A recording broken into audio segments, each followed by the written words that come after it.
उनसे पूछो जिनकी आंखें नहीं होती या जिनको दिखाई नहीं देता कि वह कैसा महसूस करते हैं। आप सोच भी नहीं सकते हैं। और आपको भगवान ने आंखें दी है जिनको आप खराब कर रहे हैं, उनका ध्यान नहीं रख रहे हैं। आजकल छोटे छोटे बच्चों के भी चश्मा लग जाता है। दोस्तों, इस संसार का सुंदर नजारा हम अपनी आंखों से ही देख सकते हैं। अगर हमारी आंखों की रोशनी हमसे छिन जाएगी तो हम कुछ भी नहीं देख पाएंगे। ये दुनिया हमारे लिए बेरंग हो जाएगी। इसीलिए अगर किसी की आंखों की रोशनी कम होने लगी है या जिसको बचपन में ही चश्मा लग गया है, वह इस कहानी को ध्यान से सुने और अपने परिवारजनों को भी इसके बारे में बताए। इस कहानी में आपको एक ऐसे चूर्ण के बारे में बताया जाएगा जिसका उपयोग करने से आपकी आंखों की रोशनी कुछ ही हफ्तों में वापस लौट आएगी और जिनको चश्मा लग गया है उनका चश्मा भी हट जाएगा।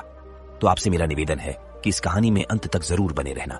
एक बार एक युवक जो अपनी आंखों को लेकर बहुत परेशान रहता था, वह एक गुरु के पास जाता है जो कि आयुर्वेद के एक बहुत बड़े ज्ञाता थे। वह युवक गुरु को प्रणाम करता है और कहता है, हे मुनिवर, मैं अपनी आंखों को लेकर बहुत परेशान हूं। मेरी आंखों की रोशनी दिन भर कम होते जा रही है। मुझे सब कुछ धुंधला धुंधला दिखाई देता है। कहीं बार तो मेरी आंखों में बहुत ज्यादा दर्द और जलन होता है और बहुत ज्यादा आंसू भी निकलते हैं। गुरुदेव, मेरी आंखें समय से पहले ही मेरा साथ छोड़ रही है। कृपया करके आप मुझे कोई ऐसा समाधान बताइए जिससे मैं अपनी आंखों की रोशनी को फिर से प्राप्त कर सकूं और आंखों की इन सभी समस्याओं से हमेशा हमेशा के लिए छुटकारा पा सकूं। उन गुरु ने उस युवक की सभी समस्याओं को ध्यान से सुना और फिर कहा कि बेटा, हमारे आयुर्वेद में आंखों से संबंधित एक पूरा उपनिषद लिखा गया है जिसे चक्षु उपनिषद कहा जाता है। इसके अलावा हमारे महर्षि वाग्भट्ट ने आंखों के इलाज से संबंधित कई उपाय बताए हैं, कई नियम बताए हैं, जिसमें कुछ प्रमुख नियमों के बारे में आज मैं तुम्हें बताता हूं। और इसके साथ ही आज मैं तुम्हें एक ऐसे चूर्ण के बारे में बताऊंगा जिसका 15 दिन उपयोग करने से ही आपकी आंखों की ज्योति जो है वह वापस लौट आएगी। और साथ में ही इन नियमों का पालन करने से सिर्फ कुछ ही हफ्तों में आपकी आंखों की रोशनी में एक आश्चर्यचकित परिवर्तन होगा। आप खुद देखेंगे कि आपकी आंखों की रोशनी वापस लौट आएगी और आपको पहले से अधिक स्पष्ट दिखाई देगा। और अगर तुम लंबे समय तक इस चूर्ण का उपयोग करते हो और इन नियमों का पालन करते हो तो तुम्हारी आंखों की सभी समस्याएं, सभी बीमारियां जड़ से खत्म हो जाएंगी और तुम्हारी आंखें हमेशा के लिए स्वस्थ और दृष्टिपूर्ण बनी रहेगी। फिर गुरु उस युवक से कहते हैं कि बेटा, सबसे पहले इन नियमों के बारे में जानते हैं। इसके बाद मैं तुम्हें उस चूर्ण के बारे में, उस चूर्ण की विधि के बारे में बताऊंगा और यह भी बताऊंगा कि तुम्हें उसे किस तरह से प्रयोग करना है। फिर गुरु उस युवक से कहते हैं कि बेटा, अब तुम इन नियमों को ध्यान से सुनो। आंखों के उपचार के लिए आयुर्वेद का पहला नियम है, सुबह उठते ही बिना कुल्ला किए अपने मुंह की लार को आंखों पर लगाना है। तुम जैसे ही सुबह बिस्तर से उठते हो तो बिस्तर पर बैठे हुए ही अपने मुंह की लार को अपनी अंगुली में लो और उसे अपनी आंखों की कोर में काजल की तरह लगाओ। यह बहुत ही रामबाण इलाज है। आंखों की सभी समस्याओं का असल में हमारी लार में वह सभी तत्व पाए जाते हैं जो मिट्टी में होते हैं। और जब हम सुबह की लार को आंखों में लगाते हैं तो वह सभी पोषक तत्व हमारी आंखों को मिलने लगते हैं, जो इसे स्वस्थ बनाए रखने के लिए बहुत जरूरी है। आंखों को हमेशा स्वस्थ बनाए रखने के लिए आयुर्वेद का दूसरा नियम है, मुंह में पानी भरकर आंखों में धीरे धीरे छींटे मारना।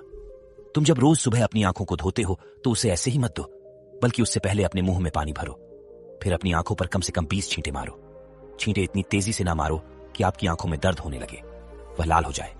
हमें बस इतनी तेजी से छींटे मारने हैं ताकि पानी आपकी आंखों के अंदर चला जाए।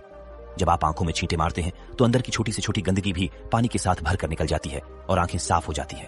और मुंह में पानी भरने का कारण यह है कि जब हम आंखों में छींटे मारते हैं तो आंखों का कचरा जो है वह मुंह के रास्ते से ना जाकर सीधे आंखों से ही पानी के साथ बाहर निकल आए, क्योंकि आंखों की कहीं बीमारियां सिर्फ आंखों में धूल मिट्टी जाने के कारण या कचरा जाने के कारण पैदा होती है। और जब यह सब कचरा साफ होगा तो हमारी आंखें भी स्वस्थ होगी। फिर गुरु उस युवक को तीसरा नियम बताते हुए कहते हैं कि बेटा, सूर्यदेव को देखना है। हर दिन लगभग 5 मिनट के लिए सूर्यदेव को देखना है, लेकिन दोपहर में या तेज धूप में नहीं। सिर्फ उगने से 1 घंटे के अंदर अंदर या फिर सूर्यास्त होने के 1 घंटे पहले सबसे ज्यादा अच्छा तो यह होगा कि तुम सूर्यदेव के उगने या अस्त होने के समय उनके दर्शन करो। और जब जरूरत महसूस हो तो पलके झटका भी सकते हो। शुरू में इसे 1 मिनट के साथ शुरू करो और धीरे धीरे इसे 5 मिनट तक लेकर जाओ। सूर्य दर्शन के समय सूर्य की किरणें हमारी आंखों में अवशोषित होती है और हमारी आंखों को ठीक करती है। अंत में अपनी दोनों हथेलियों को रगड़कर उसे अपनी आंखों के ऊपर रख लो, लेकिन इस बात का ध्यान रखना कि आपको अपनी आंखों के ऊपर रखना है, उन्हें दबाना नहीं है। ऐसा करने से आंखों को आराम मिलता है। चक्षु उपनिषद में सूर्यदेव को आंखों का वेद कहा गया है। फिर गुरु उस युवक को अगला नियम बताते हुए कहते हैं कि आंखों का व्यायाम करो। आप इसे किसी भी समय कर सकते हैं, लेकिन सुबह और सोने के पहले करने से यह ज्यादा फायदा देता है। इसके लिए सबसे पहले तो अपनी आंखों को 10 बार ऊपर नीचे करो, 10 बार ऊपर करो और 10 बार नीचे करो। जितना हो सके उतना ऊपर करो और जितना हो सके उतना ही नीचे लो। लेकिन इस बात का ध्यान रखना है कि आंखों के साथ सर नहीं घूमना चाहिए, सर स्थिर होना चाहिए। सिर्फ और सिर्फ आपकी आंखें घूमनी चाहिए। आंखों को ऊपर नीचे करने के बाद आंखों को 10 बार बाईं ओर और 10 बार दाईं ओर लेकर जाओ। इसके बाद 10 बार आंखों को ऊपर कोने की ओर और 10 बार आंखों को निचले कोने की ओर लेकर जाओ। इसके बाद आंखों को गोल गोल घुमाते हुए एक वृत्ताकार आकृति बनाने का प्रयास करो। आंखों को 10 बार दाहिनी और गोल गोल घुमाएं और 10 बार बाईं ओर गोल गोल घुमाएं। फिर सबसे जरूरी व्यायाम, अपने हाथ के अंगूठे को अपनी दोनों आंखों के बीच में रखो और अपने नाखून के हिस्से को देखो और बिना ध्यान हटाए धीरे धीरे अपने अंगूठे को दूर लेकर जाओ। इस दौरान आपका पूरा ध्यान अंगूठे के नाखून पर होना चाहिए। जैसे ही अंगूठा दूर जाए तो सारा ध्यान अंगूठे से हटाकर उसके पीछे वाली चीज पर लगाओ। फिर वापस अंगूठे के नाखून पर ध्यान केंद्रित करो और फिर उसे धीरे धीरे अपने नाक के पास लो। इस प्रक्रिया को तुम्हें 10 बार दोहराना है और फिर इसके बाद अपने दोनों हथेलियों को रगड़कर अपनी दोनों आंखों को ढक लेना है और आंखों को आराम देना है।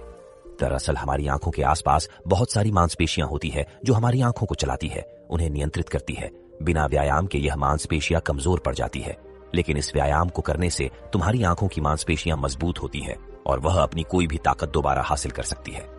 फिर गुरु अगला नियम बताते हुए कहते हैं कि शरीर को साफ रखो, क्योंकि शरीर साफ तो बीमारियां साफ। आयुर्वेद के नियम के अनुसार यदि हमारा शरीर भीतर से साफ है तो हमें कोई बीमारी नहीं हो सकती है। अगर हमारी आंतें साफ है और उनमें कोई भी पुराना भोजन जमा नहीं हुआ है